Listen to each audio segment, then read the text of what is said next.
7 friends, 2 love triangles, and 1 Airbnb in the woods. What could go wrong? Find out all their dirty secrets in the new sinful slasher AmFad, All My Friends Are Dead, where one group of influencers pays more than the price of admission to attend a killer new music festival. You won't want to miss this. It's bad karma. All my friends are watching #AmFad this weekend, starring Jade Pettyjohn and Jojo Siwa, now in select theaters and on digital and demand. Do you find true crime podcasts too murdery? Do you hate true crime altogether? Has that pesky day job kept you from the life of crime you've been dreaming of? Do you breathe oxygen? If you've answered yes to any of these questions, then we have the podcast for you. Live, Laugh, Larceny, a true petty crime podcast, brings the drama to dumb criminal stories, presenting each crime as a fully produced short story. Our variety show podcast has it all. Sound effects, parody songs, terrible reenactments, and did we mention drama? Join us, Amanda and Trevin, each Wednesday as we share our dreadful dilemmas, killer facts, and then jump into the sick and twisted world of petty crimes. We're talking old people fights, scorned lovers, and people solving their problems with feces. That's enough with the listing. Let's roll with the clip. Thank you all for joining us today as we announce the gender of our little peanut. Cheryl shouted out. I'm not sure what exactly Anthony came up with for this reveal, but he has told me to warn you all to please step back and plug your ears. So if you'll all join me in a countdown, 3, 2, 1. It was at that moment a gigantic explosion erupted from the ground below at the quarry. Releasing immense amounts of pressure out into the air, the boom sent chunks of earth flying, and panic to spread throughout the event. Shockwaves rattled the foundation in which guests stood, and didn't stop there. Traveling at rapid speed, cracks in the earth began to spread throughout a 20-mile radius, causing pictures to fall off of nearby home walls and turning tap water a murky brown color. You can find Live, Laugh, Larceny on Apple, Spotify, or wherever you listen to podcasts. Bye. See ya.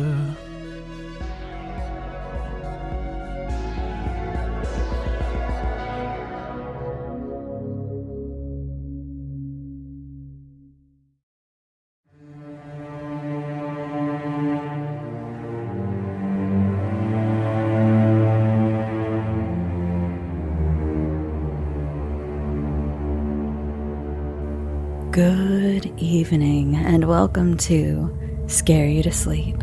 I'm your host, Shelby Novak, and I'm here to read you some true, terrifying stories sent in by your fellow listeners. How are you this evening? I am so eager to read these true stories and become disturbingly unsettled with you. Let's start with this frankly incredibly haunting story from Joshua. This one had me wanting to sleep with the lights on. Hey Shelby, I've just recently begun listening to your podcast. It is awesome. Keep up the great work. I grew up in a challenging environment. My mother left my father when I was very young, and we were left in a difficult situation. My father had to work 2 jobs to make enough money to pay our monthly rent, which meant he was rarely home. As a result, from the age of about 8, I was often left on my own, practically raising myself until I eventually left home for college. Luckily, I was granted a scholarship which allowed me to go to college. I spent my college years studying wildlife biology, a lifelong interest of mine. I was always fascinated by the way animals survived and thrived with each other. After years of hard work, I finally earned my master's degree in wildlife. I started looking for available jobs in my area, but couldn't find any within 30 miles of my hometown.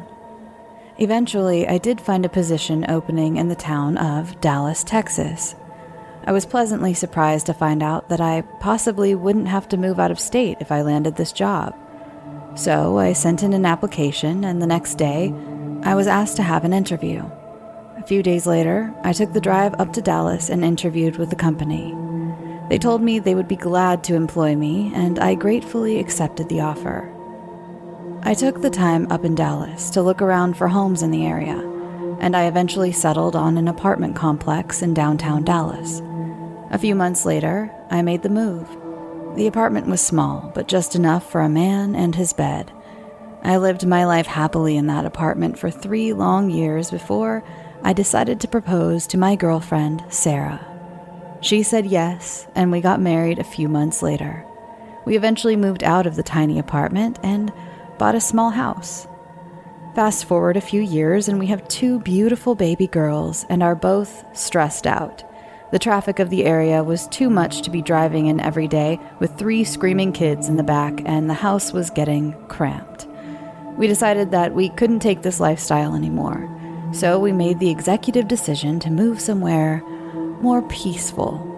I wanted to keep my job, so we only moved a couple of miles away to the town of Mansfield.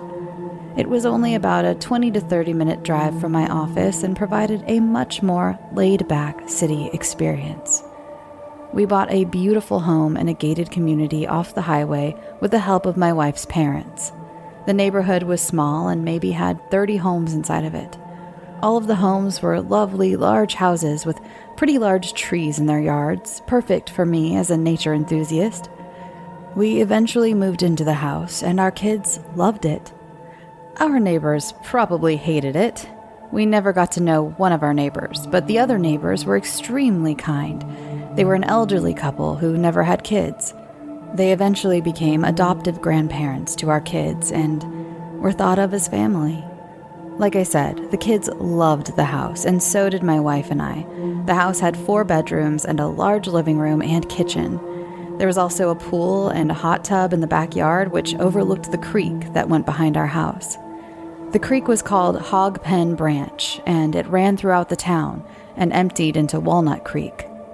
The river was small and was only about 4 feet deep behind our house. Every once in a while, we would go watch the turtles swim around, and my daughters loved it. A few years passed, and my daughters were finally old enough to be left alone, which meant I had time to finally learn how to golf. Just across the creek was a really nice golf course. After a few weeks of playing, we invested the money to buy a golf cart. It wasn't the fanciest, but just enough to get you around the course. One night, during the summer, my wife decided to take the girls out on a girls' night. Of course, being the 6-year-olds they were, they rubbed it in my face. I went along with it and acted super jealous. However, I was excited to have the house to myself for the night. I eventually decided to go golfing before the sun set. It was probably 6 o'clock or so I still had plenty of time. I got ready to leave the house and hopped in the golf cart. In order to get to the greens, you had to drive down the street and go through a little alley nestled between 2 houses.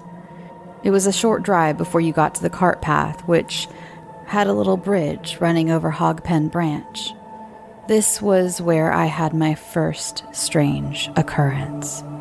As I was going over the bridge, I heard a splash. With me being the nature lover I am, I jumped out of my cart and leaned over the edge to see what was there. To my surprise, there was nothing there. Unlike the creek further upstream, it was fairly clear here, not anything like the waters of Florida, but I could see the bottom. But there was nothing there. Not a fish, not a turtle, not anything. However, I didn't mind it. All I could focus on was golf at the time, so I dismissed it as someone skipping stones upstream. I golfed for maybe 2 hours before it got too dark to see the ball. I packed up my clubs and began to take the drive back home. The pathway was long and took me a good 5 minutes to drive down. I was starving and planned on cooking burgers for myself later that night. As I was driving along the trail, I noticed a few balls someone had forgotten to get out of the sand trap. I needed some more balls, so I went to retrieve them. As I bent over to pick up the golf balls, I heard a loud shriek. I glanced in the direction of the noise and saw nothing except for trees and the bridge in the distance. I stared in the direction, looking for maybe an injured animal. I initially thought it could have been a fox cry due to its distinct sound of a human scream. Eventually, a thought clicked in my head. I had thought there was possibly an animal struggling that could have fallen in the water when I heard the splash. Though it had been a while since I heard the noise, foxes are known to be strong swimmers.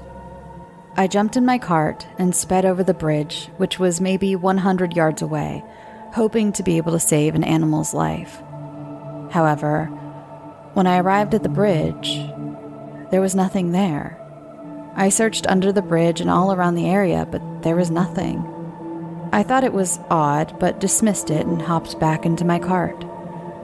I drove home and cleaned up. By the time I had showered and gotten ready to grill a few patties, it was already dark. I grabbed some meat from the fridge and headed outside. I cleaned off the grill and threw a few patties onto it. I put on some music and sat back and watched the flames turn the red meat brown. I stood up and walked over to flip the patties. But just as I was about to flip one, I heard a screech. The sound made me jump. I flipped the patties and walked over to the creek, only to find absolutely nothing. At this point, I was getting creeped out, so I got my finished patties off the grill and headed indoors. I made my burgers how I liked them and sat down at the dining table. The table faced the window, and I stared out at the dark yard, only illuminated by the porch lights and the blue hue on the pool's lights. I saw nothing the entire time I ate my burgers and sat in silence. My silence was only broken by the arrival of my family. They came in exhausted from their night. The kids came over to me, gave me a hug, and then went upstairs to get ready for bed. I sat at the table thinking, I probably look so creepy, as I intensely glared out the window. My thoughts were only confirmed when my wife asked, "What's wrong?" I answered her, "I'm not sure. I've just been hearing things. I thought it might have been an animal like a fox or something, but now I'm not so sure." She replied, "Well, what did it sound like?"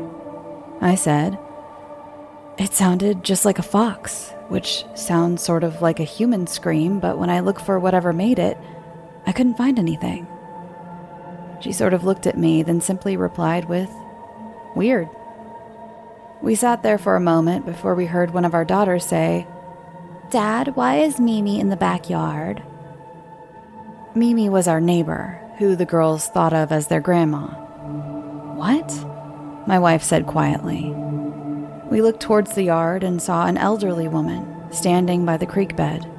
The lights hardly illuminated her, but from what we could see, it was Mimi. I stood up. "Why is she out there?" Sarah said. "I don't know, but I'm going to find out," I said. I threw on my sandals and went out the back door. "Hello? Mary, are you okay? Do you need anything?" None of my questions were answered. The woman just stood there, back towards me, staring into the water. As I got closer, I noticed the awful smell of the woman. She smelled like stagnant water, a smell that smells like rotten eggs and decay.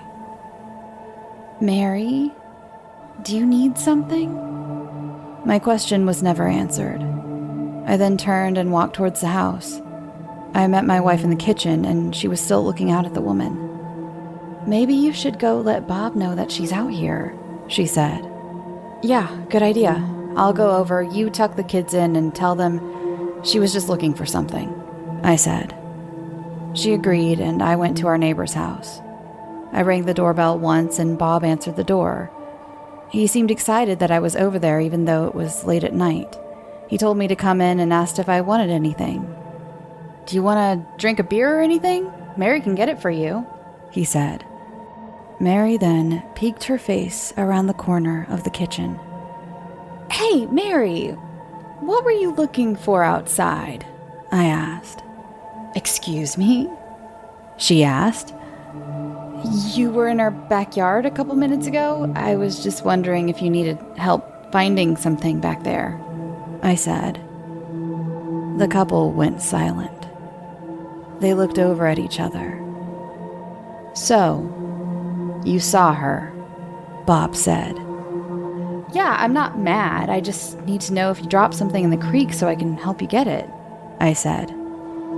No, honey, that wasn't me, but we know exactly who you're talking about.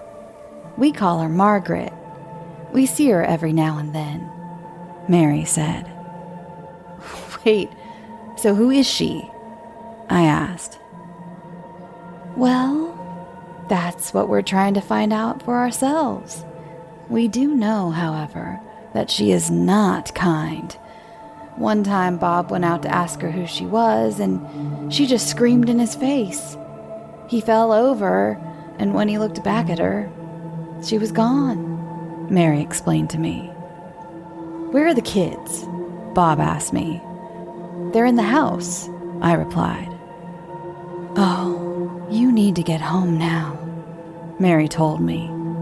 I didn't even question why. I just bolted out the door, I ran to our house, and when I burst in the front door, it was eerily quiet.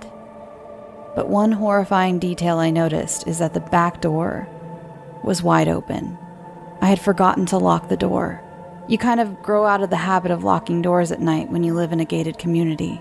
You trust so much. Sarah? I screamed. Nobody answered. I sprinted upstairs to my daughter's room where I found all 3 girls huddled in the closet, crying. What happened? Are y'all okay? I exclaimed. She's in the house. The lady is in the house, and it's not Mary, Josh. It's not Mary. My wife cried to me. I know, I said, but it's okay. I'm here now. Just then, I heard a thump from the stairs. Josh! My wife cried. At this point, my daughters were sobbing. Daddy, is she gonna hurt us? My daughter cried. No, I'm not gonna let that happen, I said confidently. I might have appeared brave to my family, but I was on the verge of tears. I heard another thump. I wanted to stay in the closet with my family, but as the man of the house, I had to do something. I grabbed my daughter's softball bat, which was leaned against the corner of the closet, and gripped it hard. I walked out of the room, prepared to knock the crap out of whoever was threatening my family. I rounded the corner and looked down the stairs. There, on the 3rd step up, was a woman. The woman was staring at me. Her dress was a dark, dirty gray color, and her hair was a dark black color and dripping wet. Her eyes were black, and her mouth was still. I just stood there. I couldn't do anything. After what seemed like hours of staring, the woman backed down the stairs and walked out of view. Then, after a few more moments, the back door shut. What the hell? I said out loud. My mind was racing. Who was that? And why the heck did she come into my house? I'd never believed in the paranormal, but had I just seen a ghost? I then remembered my family was waiting for me to return. I ran back to the closet and embraced my family. It's okay. It was just Mimi, I told my daughters. I gave my wife a look, and she went along with the white lie. We sat there for a moment before everyone's adrenaline went down and the girls began to become sleepy again. We asked them if they wanted to go sleep at Mimi and Bob's house that night, and they excitedly said yes. We packed small bags and began walking to their house. Before we left, though, I double-checked every single lock in the house. I also made sure the lady was actually gone. She was, but the water droplets she left were not. We ran over to the house quickly, terrified of what we might see outside. Luckily, we made it safely. What were you doing at our house? My daughter asked Mary. Mary glanced at my wife and I, and we gave her a look letting her know she needed to lie to them. I was just looking for sugar. I made cookies. They're in the kitchen, she said sweetly. The girls ran into the kitchen. Thank you, I said. Of course. So is everyone all right? Tell us what happened, Mary stated. We told Bob and Mary the story, and they were shook. They had seen the woman several times before, but they never thought the woman would go inside anyone's house. That night, the girls fell asleep quickly in the living room on the floor. However, The 4 adults could not sleep a blink. We all talked about our experience, and I told everyone what I saw at the bottom of the stairs. I also told Mary and Bob my experiences from earlier that day.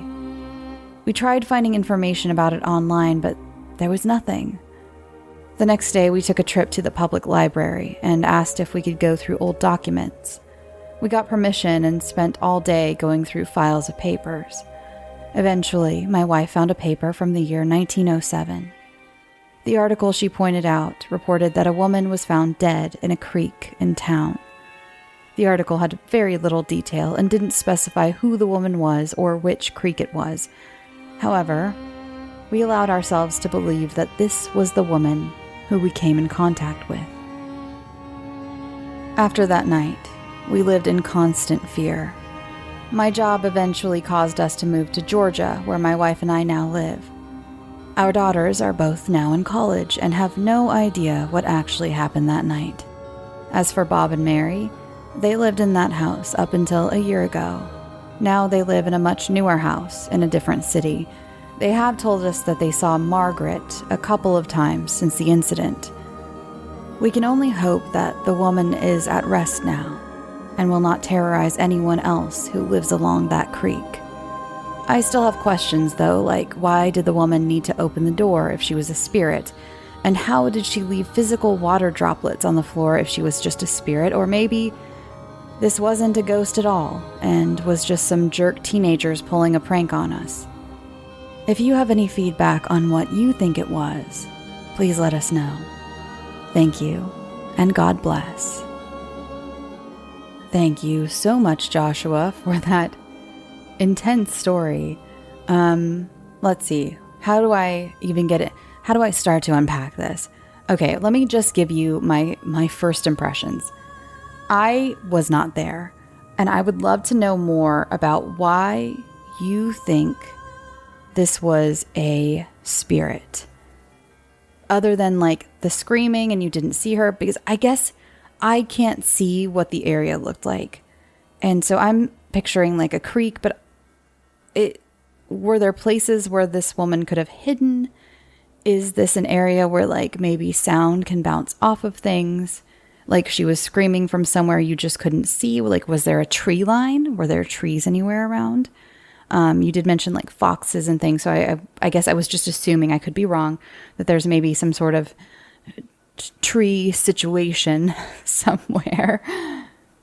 Because my thoughts were that this is someone who may be houseless and mentally ill. That's where my brain went. Again, I don't know, because there are just some questions I don't understand about how she was a spirit, because everything I've heard, or at least I picked up, I'm trying to be very diplomatic because I wasn't there. I wasn't there. But from what I hear from your story, everything she did was pretty corporeal, other than like screaming, and you didn't see where she was when she screamed. But again, sound's a funny thing. It can bounce off of weird stuff. And then she she opened the door, she came in, she left water droplets, which, we've heard of ghosts leaving water droplets. To be fair, that's like a thing that ghosts do famously, is like water droplets. But on a corporeal note, I'm just thinking it was a person, either a disturbed person or a person who, like you said, maybe teenagers pulling pranks. I would love to know because I know you said Bob and Mary saw Margaret a few more times after that. Did anyone else in the neighborhood see Margaret? Like, was this... Because that's one thing. I also think maybe if this was someone who was terrorizing the neighborhood, who was an actual, again, corporeal being, a person, a live human person, then there would be other reports of complaints, especially like at the golf course maybe. But it doesn't say, like, I feel like you would have mentioned that. You would have mentioned, oh, and also we found out from the golf course that this lady has been seen by other people or other people from the neighborhood. Or I know you had some mean neighbors on the other side. So maybe they also saw her, but they were mean and they just did not share that. was it one of your mean neighbors? How well did you know the mean neighbors? So I don't know. Again, some of these details I'm not 100% enough, and I was not there. Again, there's clearly a reason why you saw this person standing on your stairs and your brain went, this is a spirit. This is something paranormal. So clearly something in your brain, that instinct lit up. But I'm just going off of what I see written on the page, I'm thinking a disturbed person who maybe even isn't houseless. Maybe they live nearby and just kind of wander, sometimes that happens.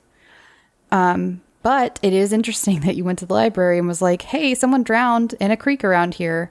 That would be spooky. I admit that would be very spooky. And this is a very, despite whatever this person or thing was, that's scary to know that it was in your house. Like, how I would love, I just want more details.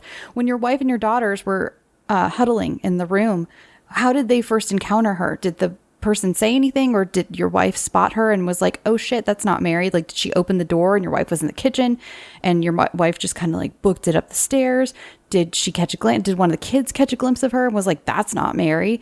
Like, I'd love a little more detail from their perspectives. Or I guess you don't want to tell your daughters what happened. That's fair. That'll be a fun conversation maybe someday at Thanksgiving, maybe at someone's wedding or something. Like, hey, by the way, remember that time you thought that was Mary? Actually, it was maybe a ghost or a very scary intruder. I mean, at least she just left. That's nice. And good on you for grabbing the softball bat and going to defend your family, That's all I have to say. That was a lot. I had a lot to say, actually. So now I need to move on. That was... Okay, everyone. We're moving on. Please, again, social media, let me know what you think of this story because I'm fascinated. I'm so fascinated by this story. Joshua, if you have any more details you'd love to share, please write to me and I will give an update on the next True Stories episode. Let's all make this a joint effort. Let's figure out Margaret, shall we? Okay, our next submission is from Danielle J. Hello, Shelby. I would like to start my true horror story with a question to all of the Scare You to Sleep listeners. Has something so strange, so scary, so otherworldly happened to you as a child that as an adult, you force yourself to push it way back into the dark depths of your consciousness? This is one of those moments for me. I was about 5 or 6 years old, and my 2 older sisters had to be around 9 and 10. My middle sister and I shared a bedroom, while my oldest sister had the luxury of having her own bedroom. Still jealous to this day, of course. This night was like any other night for us. We would all hang out in my bedroom, laugh, joke, and play games until Mom and Dad came and told us, lights out. Usually when lights out time came, my older sister would end up staying with me and my middle sister. I, being the baby sister, especially hated bedtime. I was deathly afraid of the dark. The dark for me only meant a few things: monsters, ghosts, and all things that go bump in the night. It was having my big sisters with me, though, that eased a bit of that fear for me. I remember it like it was yesterday. We would all cozy up into one bed, giggling and whispering until sleep came and defeated us all. It would be this night, though, that would cut our girlish fun short. My bedroom window at the time faced our backyard. You could see our entire backyard as well as the neighbor's backyard from this window. It was from this window that, all of a sudden, a bright green light began shining through. We all ran to the window and could see the whole backyard lit up a bright green color. Then came the noise. To this very day, I can hear the noise in my head. The only way I can describe it was a loud, muffled humming noise. Think the principal from Charlie Brown at an exponentially high volume. The noise was so loud that my sisters and I had to shut our ears. The sound was almost too painful to listen to. We all jumped back into the bed, pulled the covers over our heads, and waited until the sound and green light went away. It felt like a lifetime under those covers, covered in tears and sweat. We all, one behind the other, creeped back towards the window. We peeked outside the blinds and into the backyard. The light was gone. The sound was gone. It was as if nothing happened. But there was no possible way what just happened was from our imaginations. Something was back there, something we weren't supposed to witness. We immediately ran into my parents' bedroom, crying and screaming, asking them if they had heard the sound. Our parents looked at us like we were insane. They thought we made up the story to scare them, or one of us simply had a nightmare. They clearly did not hear what we had heard. They tucked us all back into one bed, but none of us would dare fall asleep. We stared at each other in silence for what I remembered to be the entire night, in pure disbelief. Remembering this story only brings back all of those childhood feelings again. The fear, the panic, the disbelief. Prior to me writing this, I spoke to both of my sisters. I asked them if they remembered this night or if it was something that I had maybe dreamt of somehow. To my horror, they both remembered that night. The night we all think we encountered something not from this world. Something from somewhere far, far away within the dark skies. I leave you all with one last question. Do you believe in extraterrestrials? Thank you so much, Danielle. And yes, to answer your question, I do believe in extraterrestrials. And I'm very, very scared of them. Very, very scared of them. That is a horrifying story.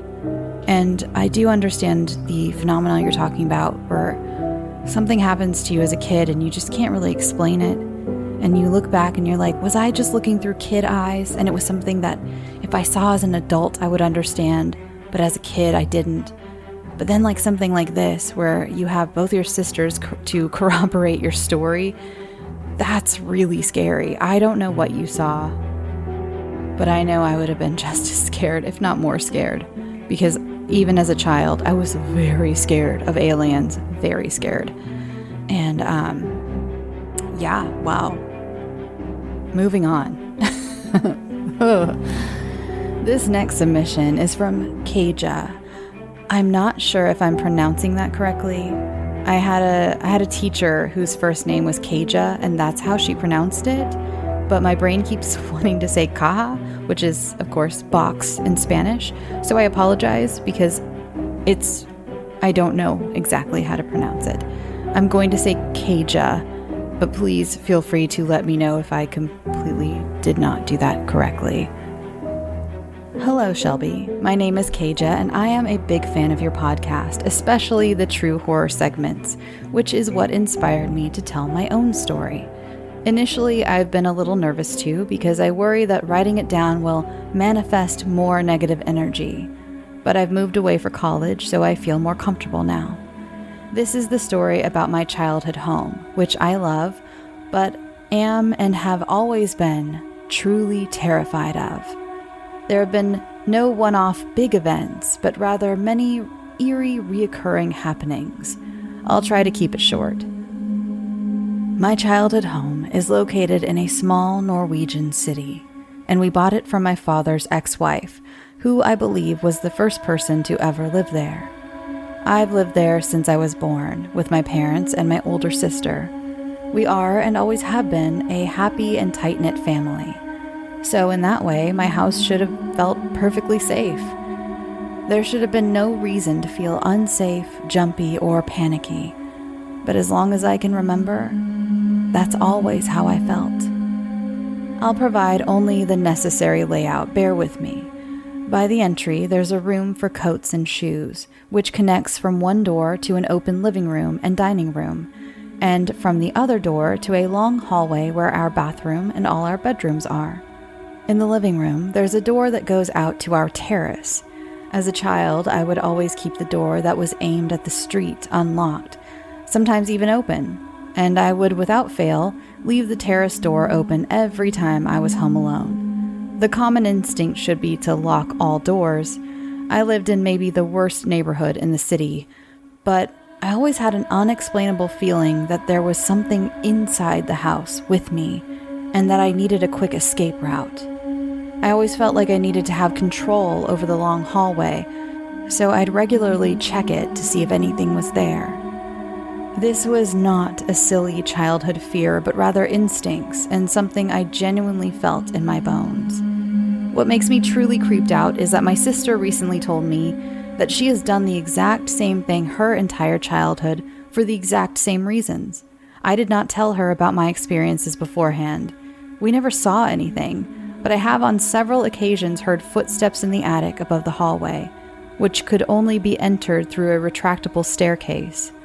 No one could have been up there, but I once heard someone clear as day quickly pacing around. It makes me think that whatever I was afraid of might have been above me the whole time rather than in the hallway, which horrifies me. Another instance is the kitchen cleaner, who, by the way, did not actually clean anything. When I lived at my old house, I would regularly hear sounds coming from the kitchen in the middle of the night. It sounded like someone aggressively emptying or rattling the entire dishwasher, too loud and unorganized to be actual tidying, and absolutely not the sound of the dishwasher running. In addition to this, the kitchen is on the other end of the house, so the sounds must have been extremely loud to reach us. I tried to make myself believe that it was my mother cleaning, but she would never be that noisy in the middle of the night. And my father was usually snoring at the other end of the hallway, so it can't have been him either. When I was older and moved away, I was shocked to hear that my sister experienced the exact same thing. Because she's older than me, she regularly went to bed after my parents, and she confirmed that it happened when everyone else but her was sleeping. She only told me this after she had already moved out long ago, and again, we had never discussed our experiences in the house, so this was entirely unprompted.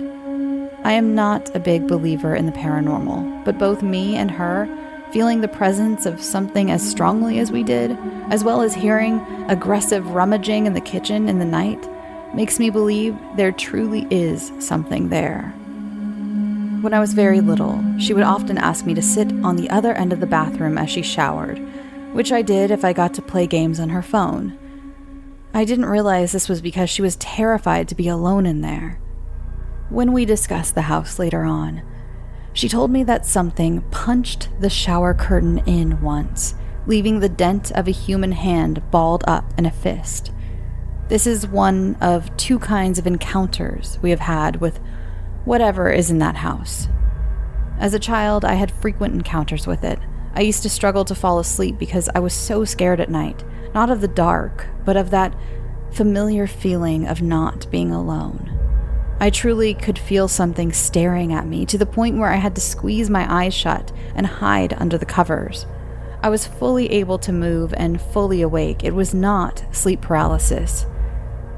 When it was at its worst, I would feel my duvet moving and the weight shifting by my feet. It would feel like something was pulling at my bedding, just moving it slightly, letting it go, and sitting down on the very edge of my bed. It was very light and almost gentle, but it did not feel wholesome. It felt sinister. Looking back, it seems like whatever was in my bedroom wanted to scare me. My sister describes the exact same situation of being so horrified that she couldn't sleep, but has no physical encounters. However, one time, as she was trying to fall asleep, her whole bed rocked as if she was on a boat. Not a slight sensation, she felt as if she was being hit with large waves and genuinely swinging from side to side. I don't know why it didn't escalate, but I'm incredibly glad that it didn't. I also don't know what it could have been. Again, I'm not a big believer of the paranormal, neither is my sister, but we know that something was off about our childhood home. I've had less experiences there in my recent years, and the occurrences at night stopped when I reached my teens. My parents still live there, and I do visit regularly. I still open the door when I'm alone. I still feel as though I'm being watched, and I have very vivid nightmares when sleeping there. But I haven't had any recent encounters. I hope you enjoyed this true story and that you found it at least a little eerie. I scared myself writing it, at least. 7 friends, 2 love triangles, and 1 Airbnb in the woods. What could go wrong? Find out all their dirty secrets in the new sinful slasher AmFed, All My Friends Are Dead, where one group of influencers pays more than the price of admission to attend a killer new music festival. You won't want to miss this. It's bad karma. All my friends are watching #AmFed this weekend, starring Jade Pettyjohn and Jojo Siwa, now in select theaters and on digital and demand. Thank you so much, Kaja. And I really hope I'm pronouncing your name correctly. That was eerie. That was very eerie. It's so weird that you and your sister had the same, vibes of the house, feelings of the house. I wonder what's in there. Like you said, your father's ex-wife was the first one to live there, so it sounds like it's not a very old house, but I wonder if the area is old. Was something there previously? Was there something built there previously? That's really interesting. Our next submission is from Neen. Hello, Shelby. My name is Neen, and I discovered your podcast a couple of months ago and have been listening to your voice every evening since then. Thank you for your work and for giving space for our minds to feel at ease with the uneasy. The scary and intimate stories of your other listeners evoked memories of my own, and I would like to share one with you. Perhaps you will find it interesting enough to read on the show. It happened back in 2012 in Kazakhstan, in Almaty, the city I was born in. By then, I was 23 and lived in Europe with my mother. I was visiting my father after a long time. Everything felt somewhat surreal because technically I was going back home, but it didn't feel like a home at all. I think it was the side effect of immigrating old enough to feel homesick, still young enough to settle in quickly in a new country. My dad remarried, and although it was lovely to meet his new family, I felt a little isolated, unsure of my place in that new dynamic. So, I spent a lot of time alone, upstairs in my dad's music studio. He built me a bed with some wooden pallets and placed it in a corner. The house didn't have an extra room, so that was the only way for me to have some privacy, which I appreciated. On the first night, I found myself jet-lagged and restless, so I just laid in bed and observed the trees swaying in the wind outside. I was surrounded by drums and guitars, old objects and microphones. Everything was quiet except for some creaking of the wood, which is not unusual in an old house. Everyone was asleep downstairs, except for my stepsister, painting in her room. I turned on my side and closed my eyes to see what else my mind would find in the space I was in. After a while, I started to hear some scratching and tapping on the other side of the room. I opened my eyes, but saw nothing, just the usual shapes in the dark. The sound was gone. I closed my eyes again, and the scratching resumed. It felt as if some creature was making its way through the wall. I assumed they were mice, but the fact that the noise ceased every time I opened my eyes started to make me feel uneasy and tense. Time went by. I lay silent and still. I listened to the tapping behind the wall. When I finally began to get used to the noise, I felt my body filling with adrenaline, suddenly becoming painfully alert. I felt watched. The air was dense, heavy, the silence deafening. Time stopped. That is how it felt. I could not dare to open my eyes. My breathing was shallow. Whoever or whatever was watching me felt vertiginously close to my face.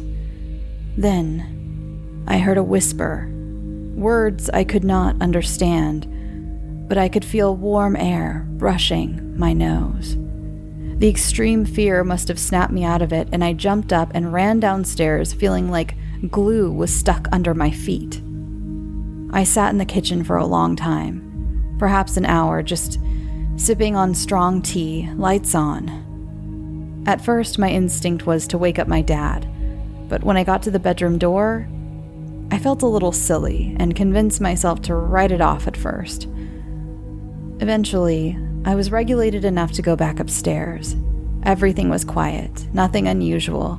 I just settled back into the bed and after what felt like hours, I slipped into a long, dreamless sleep. The next day, I joined my dad and his family in the kitchen. Everyone was busy with something, so I sat down and waited to clasp my hands around a hot cup of coffee made by my stepsister. Then I decided to speak. I told them about what happened the night before, thinking they would call me mad or tell me that I must have been half asleep and dreaming. But everyone just stayed silent for a moment. They all looked at each other and smiled. Then my dad said, that. Don't mind that. It's harmless. I thought he was teasing me, but when I looked at his wife, she nodded and said, we all experience some weird stuff up there. The entity is mischievous, but not evil. It's some reminiscence of the past. Leftover energy, if you will. And that was that. Nothing happened afterwards, not that I could remember. I assume it was just a welcome gift from the house. That is how I'd like to remember it. Thank you for taking the time to read it. It would be an honor to hear this story read out loud by you, but I take no offense if it is not the right kind of story. Take care, Neen. Neen, it was exactly the right kind of story. That was incredibly fascinating. What a happy ending. That your father and his family were just like, yep, that's that. I love what your stepmother said. It's some reminiscence of the past, leftover energy, if you will. I think that's a beautiful way of putting it. And I wonder, since she got that vibe, if it was a residual haunting, which is, a haunting where it's not intelligent, where it sees you. It's just sort of an imprint of the past playing over and over again. And I just love that. That was a really great story. Thank you so much, Neen. And I'm glad that it ended up being just kind of a fun little trickster ghost and nothing horrifying. Our next submission is from Mooney. Hey, Shelby. It's me, one of your silent listeners on Spotify. Newly joined Patreon too, and the Facebook community. Also newly got your merch. I'm excited. Anyways, I'm not sure if you will ever get this, but I have a few supernatural stories to share. I'm not a stranger to supernatural, and I'm used to it by now. This has been happening to me for years, and here's 3 incidents I remember clearly. 1. This scared the shit out of me. I was just on my way to fall asleep when I felt a hand brush over my feet. I jerked myself up towards me and I looked over the end of my bed, but saw nothing. Now, it's important for me to mention that I have a big-ass closet literally connected to my bed from its side, which means I don't see the end of my bed because it meets my closet. I stayed awake with my heart hammering for a while. Never again had my feet out from the blanket. Even in summer, I cover my whole body. 2. I have something under my bed. I shit you not. I woke up to strong vibrations in the middle of the night. The first thing I had in my head was that there was an earthquake because my bed was shaking violently. I jumped up and ran to turn on the light and was about to yell at the top of my lungs to wake my whole family up when I noticed that nothing was shaking. My bed seemed normal. My desks weren't shaking. No objects were shaking. I had to calm my hammering heart and sat back on my bed with the light on when, I swear to you, it felt like being shaken again. This time I put my feet on the ground and scanned the room. Again, no objects shaking. The floor wasn't shaking, only my fucking bed. I quickly put my legs back up and crossed them because I had the feeling that if I didn't bring them up in a few moments, they would get grabbed. I just sat there with my bed literally being shaken aggressively. I was so fucking terrified, Shelby. It felt like someone laid under my bed, grabbing the side frames, and just started shaking it violently. It kept on for what felt like infinity, but eventually stopped. I laid back down and fell asleep immediately. This happened again. The second time it happened, I was actually fully awake, scrolling, watching Friends. I'm so obsessed, I can quote you all seasons and episodes. When it started shaking aggressively again, I sat bolt upright and panicked because I knew it was just my bed and there was something under it. I don't know how to explain it, but I felt that there was something under it. Not knowing what else to do, I just pressed my palms on the mattress and pressed on it and said, "Stop it already," which surprisingly, it stopped. Afterwards, I wasn't scared anymore because I realized that whatever is under my bed isn't vicious or evil. It's just a playful entity, I feel like, so far. Because it doesn't feel evil, it just feels mischievous. And this was long ago, but up until today, sometimes I feel it shake my bed still. At times when I'm sleeping, at times when I'm awake. I notice when it wakes me up from my sleep, the bed shaking isn't as bad. It's lighter than when I'm awake, so I manage to fall back asleep. Also, fun fact, I think it likes watching Friends. I watch Friends every night and fall asleep to it. I know this entity likes it for sure because this one night I got the feeling that it wanted to watch Friends. I don't know how to explain it. Does it make sense? Sometimes my bed shakes just enough that I know that it's a demand from the entity under my bed to keep Netflix streaming the sitcom when it pauses. Number 3, this one had me so paranoid, Shelby. Some sort of creature? First, I have to give you an image of where I live. My house is located by the fields. We're literally at the end of the neighborhood, which I fucking love because the views are amazing. I see the sunrise every day, and during the night, no light pollution, pure, shimmering stars, green grass and trees, absolutely beautiful, so I got no complaints. Now, next to my bed, there is a big-ass window, which means that I can easily reach up and open it without getting up. The window is not on top of me, but next to me. I open it often for some fresh air. We get a lot of animals, from jackals to snakes to scorpions to mice and all sorts of insects. I don't fear them, I'm used to them. But this one night, I swear. So my window was closed, and while watching Friends, I heard this whining under my window. I could swear it was under my window. The whine I heard was a painful one. It was so sad and painful. I'm very weak and soft when it comes to animals, so my first instinct the minute I heard it was to get up and reach for my window to open it and look down to see how I could help it. I have to mention that the glasses in my window are not clear/see-through, it's like blurred up/distorted. All our room windows are. But halfway through reaching the window, I froze. I had fucking goosebumps.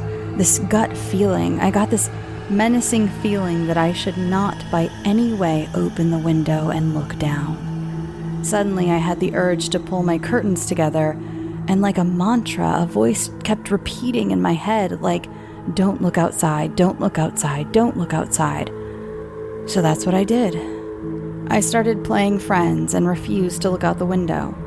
For some reason, I knew I did the right thing, and as I'm writing this, I realize if it was really a wounded animal, or if something was wrong with it, the whining would be consistent.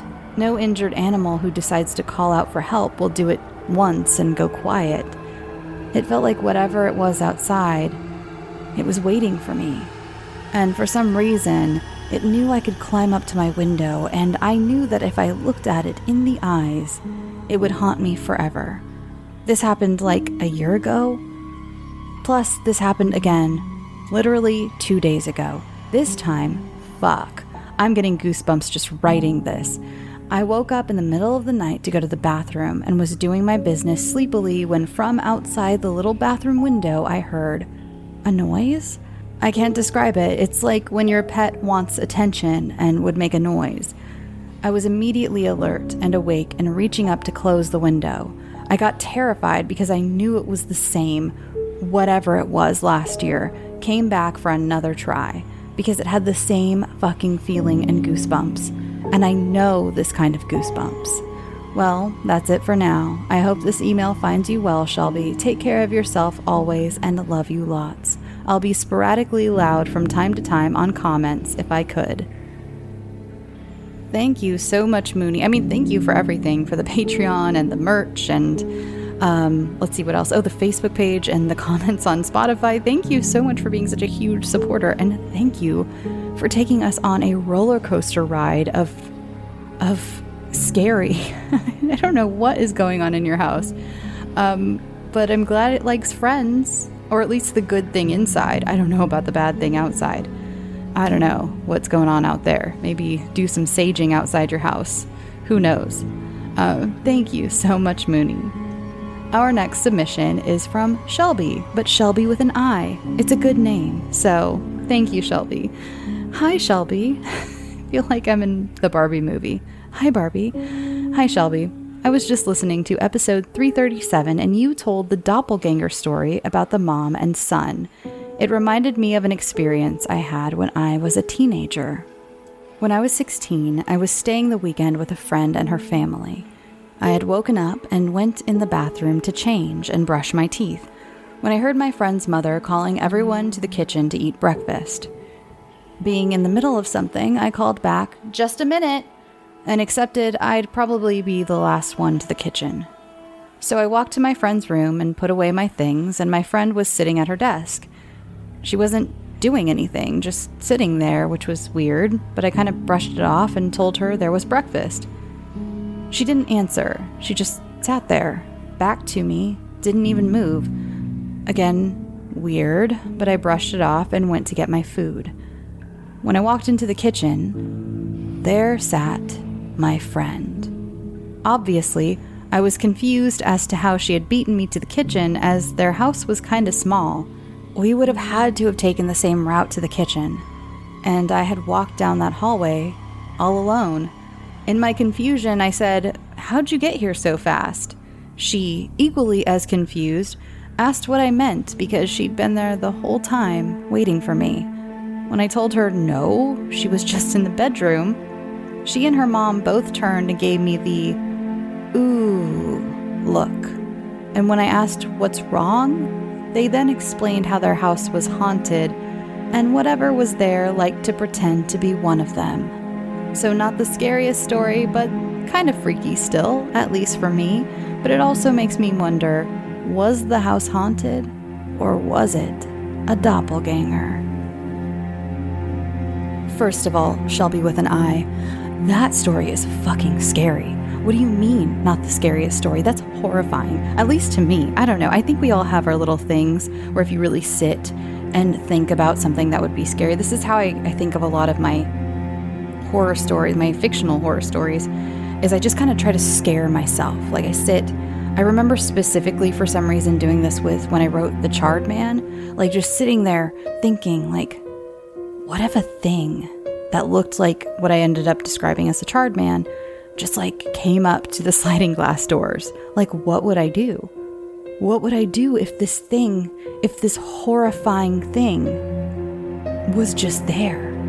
And this evokes the same feelings in me, because if I was visiting a friend and I walked into her bedroom and she was sitting at her desk and I was like, "Hey, breakfast is ready," and she's just ignoring me. And then I go into the kitchen and she's sitting there and her mom are like, "Oh yeah, that's the ghost." I would maybe leave. It would be rude, I'm sure. But I might be like, "Hey, I'm gonna have to go."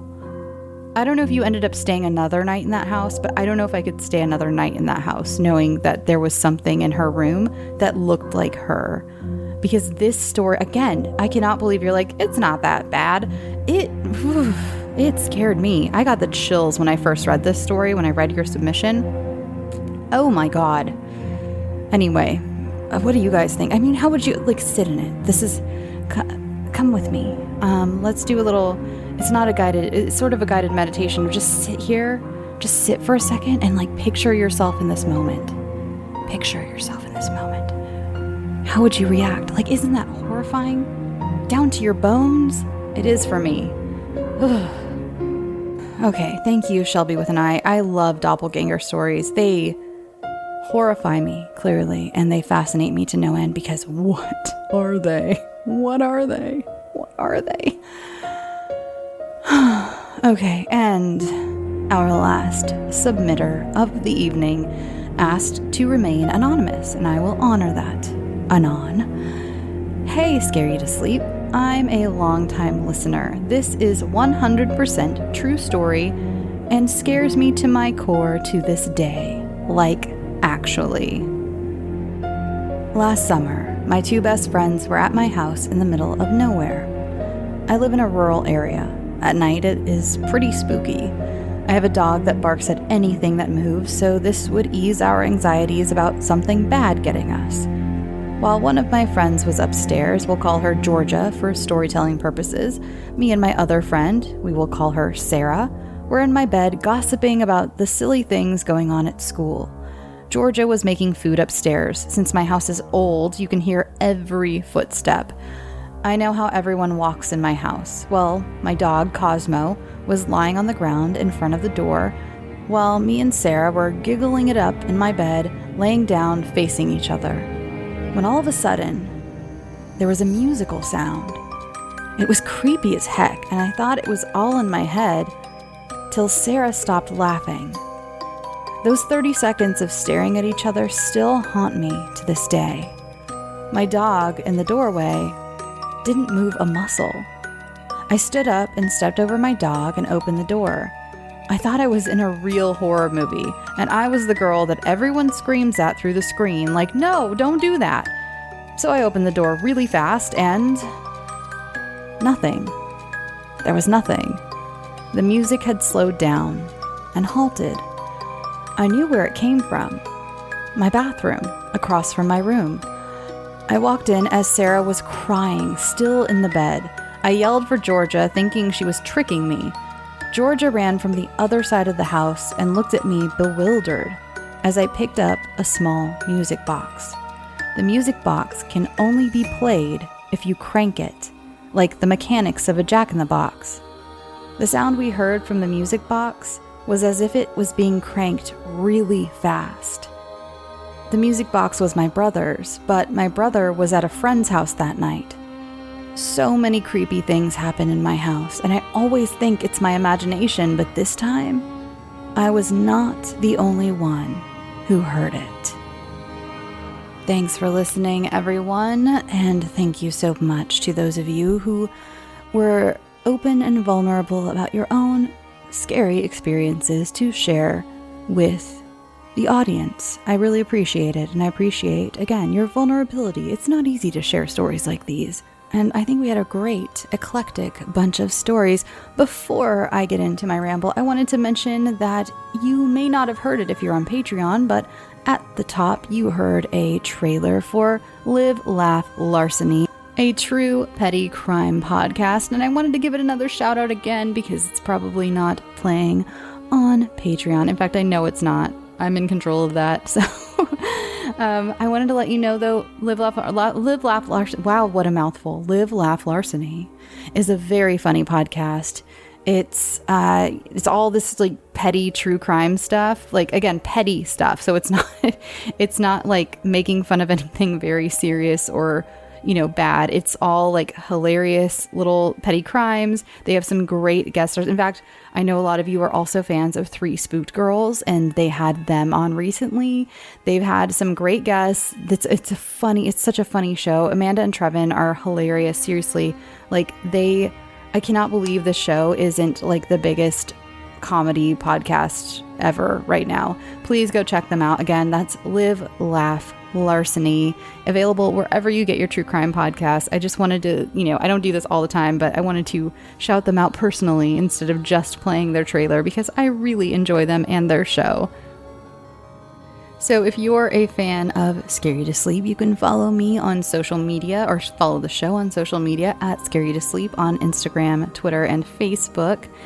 You can also follow me personally at Shelby B. Novak on Twitter and Instagram if you so choose.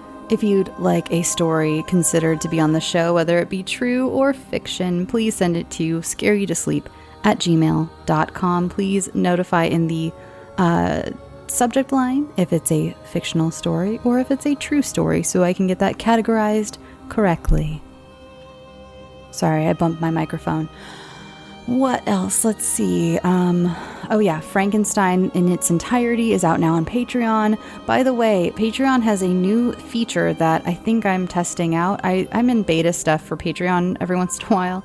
And so I'm not sure if this is beta or if everyone gets this, but I am doing a thing where I can put certain episodes for like you can just buy one episode basically. Like instead of if you maybe don't want to or can't do a monthly subscription to Patreon and you are just interested in one thing, and I'm testing it out right now with Frankenstein, with the entirety of Frankenstein. If you go to Patreon right now, you can see you can purchase just the entirety of Frankenstein if you'd so please, instead of doing a monthly subscription.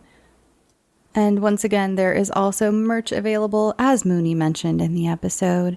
And a lot of you are getting your merch and sending me pictures, and it's lovely. It looks great. I'm very proud of how many of you are buying aprons. And so many of you have bought aprons and said, like, you're not that into cooking yet. But me talking about baking and cooking has made you want to get into it. And you're buying aprons to do that. Scare You to Sleep aprons. Like that. I can't tell you how touched I am about that.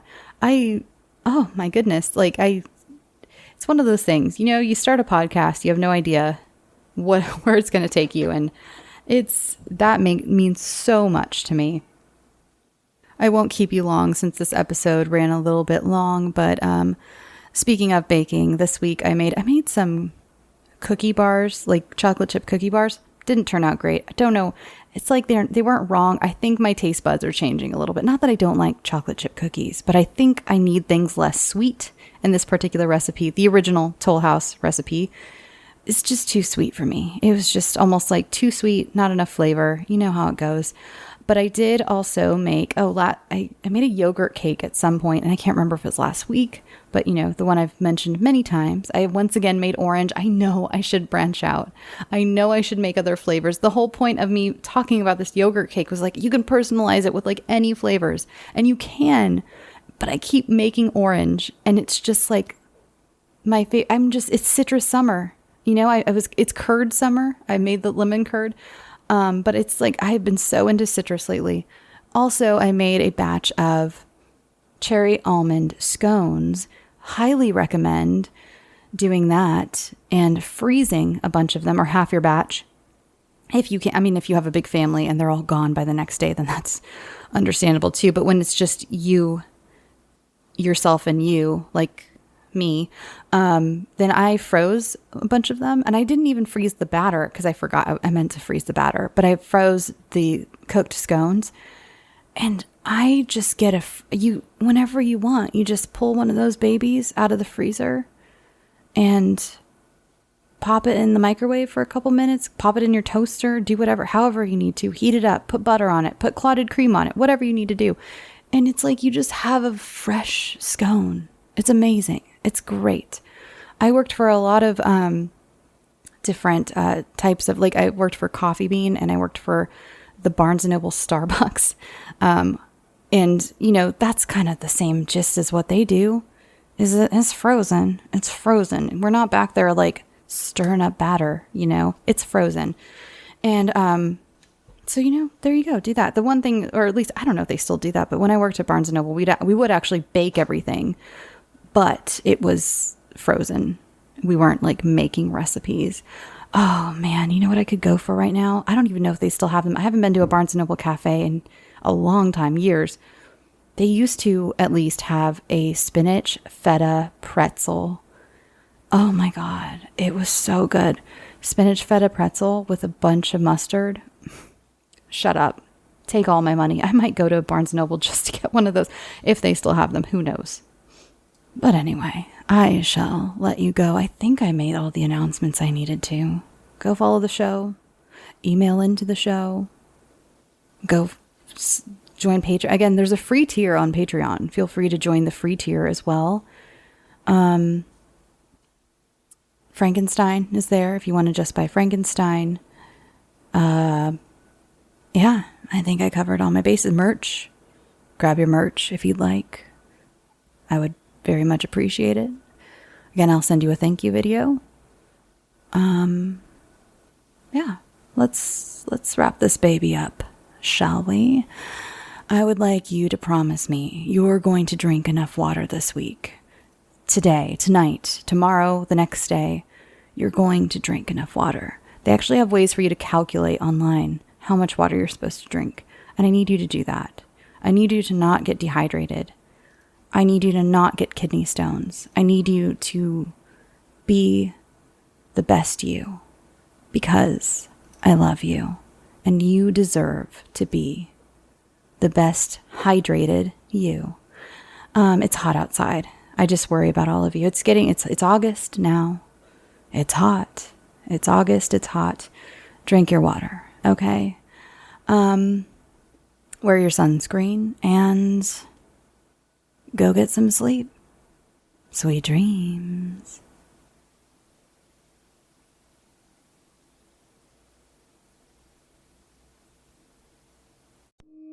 Let's face it, life in Mayfair can take a little getting used to. You've reached Alternative Biome Normalization Services. What can I do for you? Hi. This is the exterminators, right? There's a thing outside my house. I think it's eating my driveway. We handle things differently here. Hey, Jim. I'm outside your work right now, and the whole building is just gone? I know you said you weren't in on Wednesdays, but is this what you meant? And if you don't know what's going on, that can be scary. 911, what's your emergency? Please, help me. What is the nature of your emergency, ma'am? I thought it would go away if I stopped feeding it, but now it's in the house. Ma'am, please try to calm down. Join the Mayfair Watchers Society, a found footage horror anthology podcast made in collaboration with horror artist Trevor Henderson. You can find us on Spotify, Apple Podcasts, and at mayfairwatchers.com. Item number SCP-5186. SCP-7160. SCP-7533. Object Class Euclid. Keter. Safe. Special Containment Procedures. Spreading across the hemisphere and kicking up vast amounts of ash and dust. The only thing I could hear was 7219 laughing. Do you remember your name?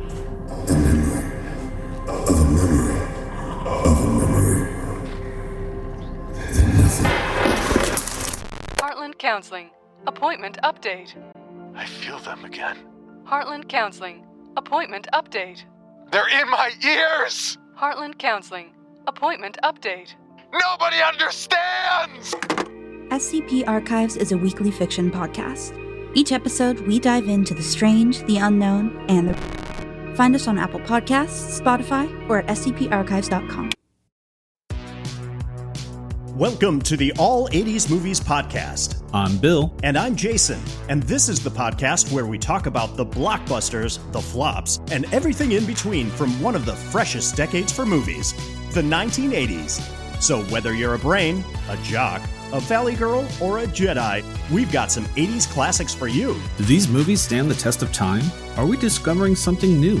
Is there an 80s movie we are finally watching for the first time? Join us each week as we dive into the cinematic nostalgia that inspired and influenced a generation. From the hits to the cult classics, we'll discuss our earliest memories, favorite scenes, fun facts, and our not-so-favorite movie moments too. You can find the All 80s Movies Podcast wherever you listen to your podcast. Please follow and happy listening.